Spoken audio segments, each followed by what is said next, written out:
বাবা, তন্ত্রটা কি এমন একটা জিনিস যার দ্বারা সব কিছু করা সম্ভব? মানে অনেক অনেক মানুষ তন্ত্রটাকে অনেক প্রাধান্য দেয়, আর অনেক অনেক মানুষ সেই তন্ত্রটাকে প্রাধান্য দেয় না। আর যারা প্রাধান্য দেয় তারা বলে কি তন্ত্রটা এমন একটা জিনিস যেটার দ্বারা সব কিছু করা সম্ভব। তো এই বিষয়ে যদি তুমি একটু বলো তাহলে খুব ভালো হয়। হুম। জয় মা, জয় মা, জয় মা। এখন এই তন্ত্র সম্বন্ধে আমরা দেখছি যে প্রচলনটা এখন টাউনেই বেশি, শহরে, বড় বড় শহরে, বড় বড় জায়গায় বেশি। কিছু কিছু মানুষ আছে প্রাধান্য দেয় না। তো তারা যখন এই কোপে পড়ে তখন তারা ছুটে আসে। তবে একটা কথা বলি, আমরা কিন্তু ডাক্তার নই, আমরা ডাক্তার নই। আপনাদের যদি কোনো সমস্যা হয়, এমন এমন পেশেন্ট আমার কাছে এসছে, দিল্লি, মুম্বাই, কলকাতা, আমাদের ওয়েস্ট বেঙ্গলে বড় বড় ডাক্তার, বড় বড় সার্জেন ফেল, কিন্তু আমার কাছে এসছে যে প্রবলেম নিয়ে, পরের দিন সকালবেলায় ঘুম থেকে উঠে বলছে আমি এখন ভালো আছি। এরকম আছে। কিন্তু আপনাদেরকে বলছি আমরা কিন্তু ডাক্তার নই। কিছু কিছু জিনিস বুঝতে হবে কেন এটা হয়। এটা হয় দোষ দোষী, চালান ক্রিয়া, গুপ্ত কিছু তন্ত্রমন্ত্র তার উপরে প্রভাব খাটানোর পরে এটা হয়।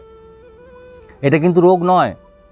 আপনার শারীরিক সমস্যা, আপনি বিছানা থেকে উঠতে পারছেন না, আপনার সমস্যা আপনি কোনো কিছু করতে পারছেন না, আপনার সমস্ত দিকে বাধা হয়ে যাচ্ছে, এটা কেন হচ্ছে এটা বুঝতে হবে।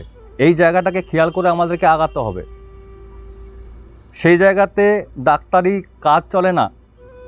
এরকম পেশেন্ট আছে দেখবেন আপনারা, সেই পেশেন্টের কাছে রিপোর্ট নিয়ে দেখবেন, তার ব্লাডের রিপোর্ট, তার ইউরিনের রিপোর্ট, তার বুকের ছবি, তার শরীরের সমস্ত কিছু রিপোর্টে আসছে কিছু নেই, সব জায়গায় নীল, মানে ভালো, কিন্তু সে বিছানা থেকে উঠতে পারছে না, পুরো শরীর ব্যথা, পায়খানায় গোলমাল, পেচ্ছাবে গোলমাল, শরীর যেন জরাজীর্ণ, একবার রোগাগ্রস্ত মানুষ হয়ে গেছে।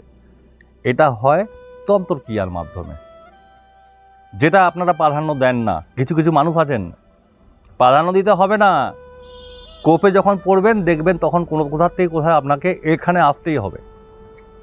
আমার কাছে আসার কথা বলছি না, এরকম কিছু মানুষের আছে। আজকে সমাজটা চলে গেছে অন্য জায়গায়, সমাজটাকে আজকে শেষ করে দেওয়া হচ্ছে তন্ত্রক্রিয়া করে।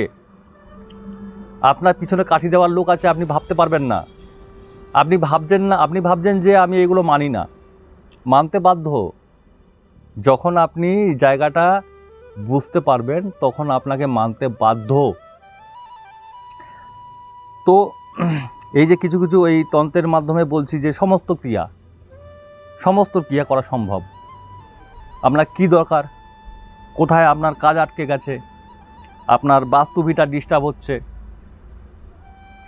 আপনাদেরকে আমি একটা চ্যালেঞ্জ করি, যারা এই তথ্য মানেন না, যারা ঠাকুর দেবতা বিশ্বাস করেন না, আপনারা কোটি কোটি টাকার মালিক, আপনাদেরকে দুটো কাজ করতে বলবো। যদি আপনারা বাপের বেটা হয়ে থাকেন, আমার চ্যালেঞ্জটাকে আপনারা অ্যাকসেপ্ট করুন। বাড়ির ঈশান কোণায় পায়খানা বাথরুম করুন, আর আপনার অগ্নিকোণাতে জলের ব্যবস্থা করুন। জলের ট্যাঙ্কি বসান, হাত ধোয়ার জল, ওখানে হাত মুখ ধোয়ার প্লাস ড্রেনের ব্যবস্থা করুন। বেশি দিন যাবে না, 6 মাসের মধ্যে আপনার পরিবারের সব ধ্বংস হয়ে যাবে। এত বড় চ্যালেঞ্জ করে বলছি। বাস্তু আপনারা মানেন না, আপনারা ঠাকুর দেবতা মানেন না, যারা এরকম নাস্তিক মানুষ আছেন, হ্যাঁ, আপনারা তো বড় লেকচার দেন, এই কাজটা করে দেখান। বাপের বেটা বলবো আপনাদেরকে। রোগ জ্বালা অ্যাক্সিডেন্ট, আপনার পরিবারটা 6 মাসের মধ্যে যদি ধ্বংস না হয়, এই চুলদাড়ি আমি রাখবো না। এত বড় কথা বললাম। এরকম অনেক মানুষ আছে, অনেক মানুষ আমার কাছে আসে, সেই বাড়িতে পরবর্তী অধ্যায় জিন প্রেত ভূতের আড্ডা হয়ে যাবে। আপনারা তো মানেন না, মানতে বাধ্য হবেন একটা সময়ে, এটা খেয়াল রাখবেন। আরও অন্য কিছু ব্যাপারে যদি জানার ইচ্ছে হয় বলতে পারো।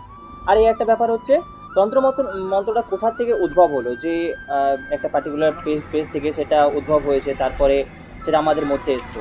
তো সেই বিষয়ে তুমি বলো কোথা থেকে আসলো। তন্ত্রের জায়গাটা হচ্ছে কি, পুরো তো আমাদের পরমেশ্বর, তিনি তো আদি অনন্ত, দেবায়দেব মহাদেব, গোপন আলোচনা করছেন মা ভগবতীর সাথে। একান্ত আপনে মা ভগবতীকে বলছে যে এই তন্ত্র, মা বলছে যে এই তন্ত্রমন্ত্র যে তোমার কাছে আছে, এটা যদি মানুষের কাছে না যায় তাহলে মানুষের তো অবস্থা খারাপ হয়ে যাবে। তাহলে এই তন্ত্রমন্ত্রগুলো কী হবে? বলছে না, এটা জনসমক্ষে এটাকে প্রদান করা যাবে না।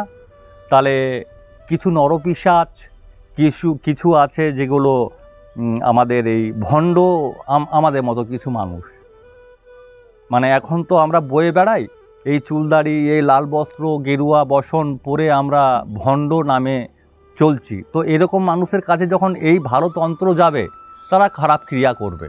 কিসের জন্য করবে? না টাকার জন্য করবে। তো মা ভগবতী যখন বলছে তাহলে মানুষগুলো কি বাঁচার উপায় নেই? বলছে হ্যাঁ, উপায় আছে। সেই সময়ে কাঁধে হাতে যাবে যে তখন ছিল কি, যে ওই রাক্ষসকুলকে বলা হয়েছে। তো রাক্ষসকুল পরবর্তী অধ্যায়ে কারা? যারা এই তন্ত্র নিয়ে খারাপ কাজ করে, তাদেরকে বোঝানো হয়েছে। তো এখন সেই কথা অজান্তে কিন্তু নয়, জেনেই, কে জেনেছিল? তিনি হচ্ছেন ওই 3 মাথার দেবতা দত্তাত্রেয়। উনি যোগ বলে তখন ছিলেন। উনি যোগ বলে দেখছেন পরমেশ্বরের সাথে ভগবতীর একান্ত আলাপ, এই তন্ত্রমন্ত্র নিয়ে একান্ত আলাপ চলছে। সেই আলাপের উনি ভাগীদারি হন, অংশীদারিত্ব হন। কিসে বলে? না যোগ বলে। উনি যোগে ছিলেন, সেই যোগে উনি দেখতে পাচ্ছেন মা ভগবতীকে, উনি সব এই তন্ত্রমন্ত্রর কথা বলছেন, এই করলে এই হয়, এটা করলে এটা হয়। কে সে? তিনি হচ্ছেন স্বয়ং সেই দত্তাত্রেয় দেব।